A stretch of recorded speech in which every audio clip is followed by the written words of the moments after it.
Kenapa Presiden Prabowo tidak marah kepada rakyat Aceh yang menurunkan bendera merah putih dan menginjak-injak lambang Garuda? Aceh ini ya itu daerah yang paling ribet. Nuntut mulu, merdeka, merdeka, merdeka. Mereka kira itu pemerintah pusat itu cuma ngontrol mereka aja, ngurus mereka aja. Wahai masyarakat Aceh, jika kalian ingin pisah dari Indonesia, jangan bawa nama seluruh masyarakat Aceh. Prabowo nggak peduli Aceh. Baru-baru ini sempat lewat di timeline gua kalau Presiden Prabowo nggak pernah peduli lagi sama Aceh. Backgroundnya nggak lain dan nggak bukan soal bencana dan lain sebagainya. Pertanyaannya, benarkah demikian? Mari kita bahas.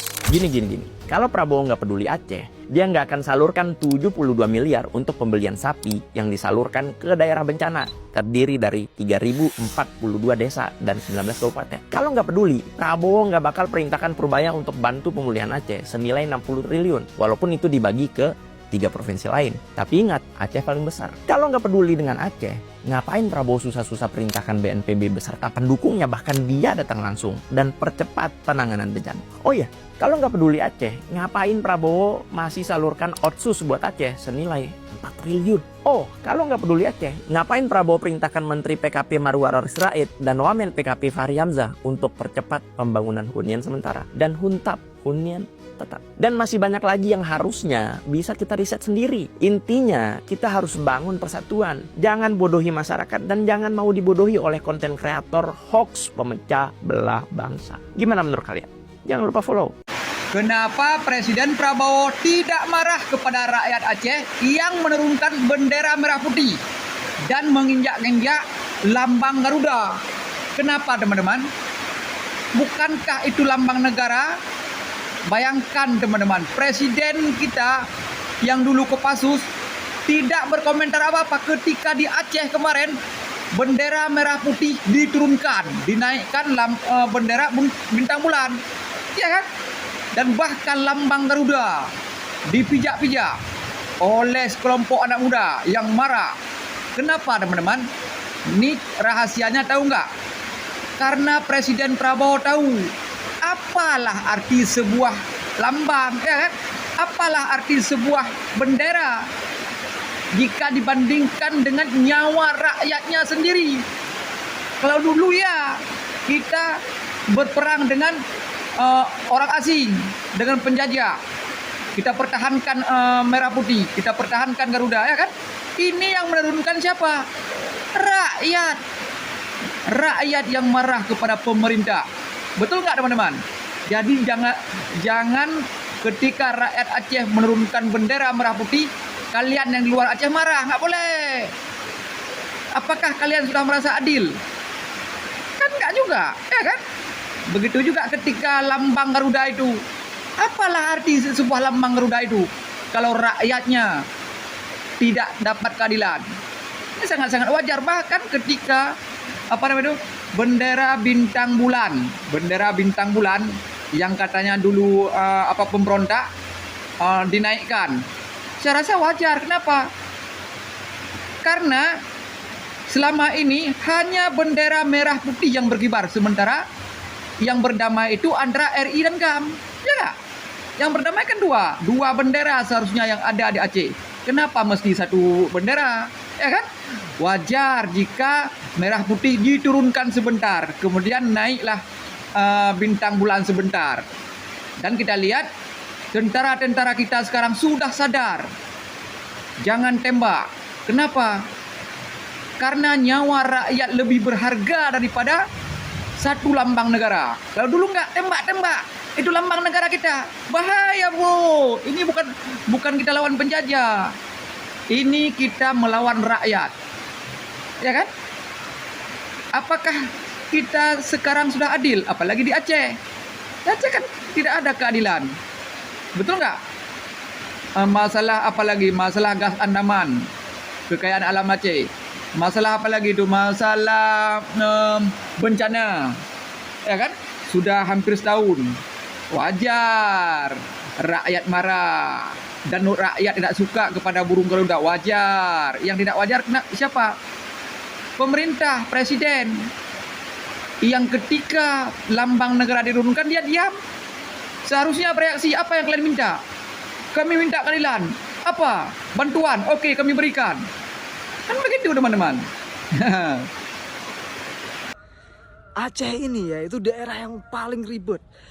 Nuntut mulu, merdeka, merdeka, merdeka. Mereka kira itu pemerintah pusat itu cuma ngontrol mereka aja, ngurus mereka aja. Oke, gini ya saudara-saudara. Mungkin banyak yang nggak mengerti kenapa sih tuntutannya itu terus-menerus ada gitu kan. Tuntutan itu berdasarkan perjanjian. Jadi bukan tuntutan kosong, bukan suka-suka. Udah dijanjikan dulu, tapi janji adalah hutang, tidak dilunasi, tidak direalisasikan, ada poin-poinnya yang tidak direalisasikan, maka terus dituntut, tidak digubris, tuntutan berulang. Setelah seakan-akan ribut sekali. Tapi kenapa merdeka, merdeka, merdeka? Semua daerah juga timpang sekarang. Pemerintah ini itu. Itu karena ada faktor sejarah yang sangat panjang, luka sejarah yang sangat panjang. Aku akan ceritakan dengan sesimpel mungkin ya. Jadi Aceh itu bergabung dengan Indonesia itu setelah Soekarno tahun 48 itu datang dulu ke Aceh.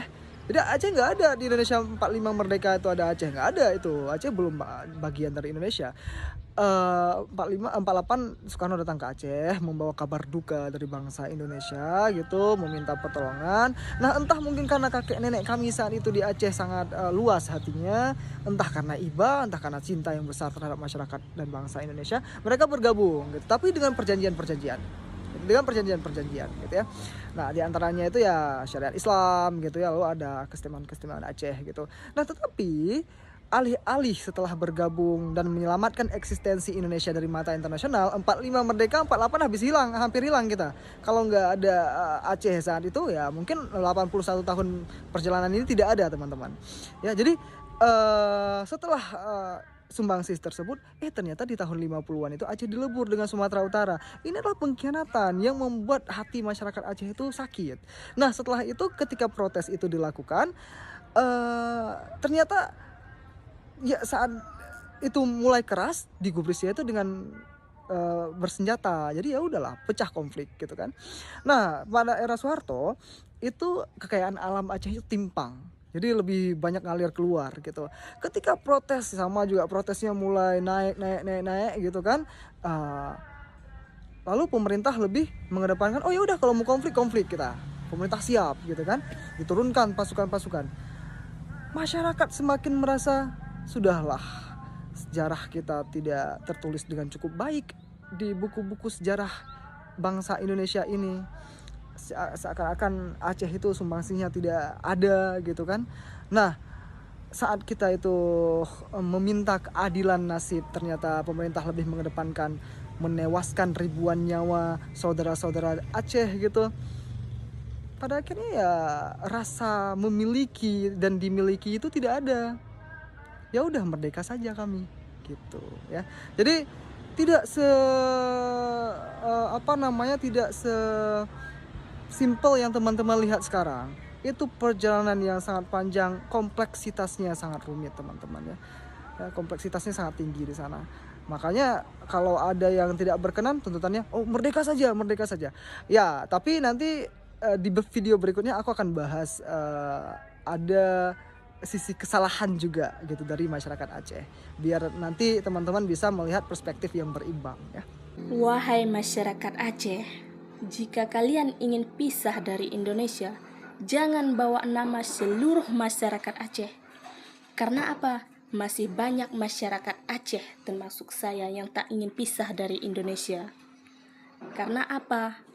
Jika Aceh dipisahkan dari Indonesia, yang diuntungkan bukan saya, tapi pejabat-pejabat tinggi yang rakus akan kekuasaan. Jadi, kita sebagai masyarakat biasa, mau Aceh dipisahkan dari Indonesia atau tidak, kita tetap masyarakat biasa.